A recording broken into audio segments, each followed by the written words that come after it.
Assalamu alaikum warahmatullahi wabarakatuh. Today we have lesson 3 in our pronunciation course, level 2.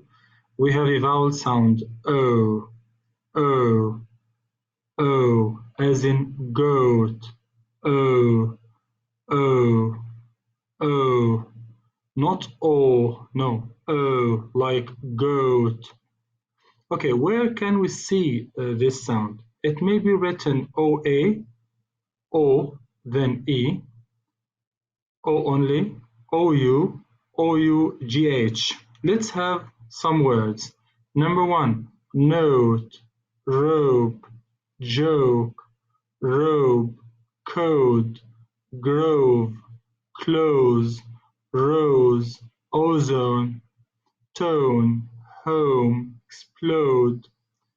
Maybe OA, soap, coat, boat, oak, roach, float, oaf, loaf, road, moat, loathe, roam, loan, boast,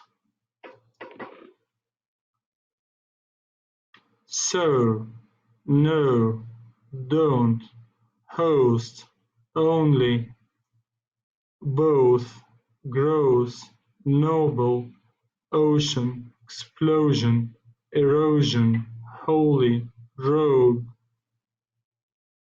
own, know, glow, grow, owe, owen, flown,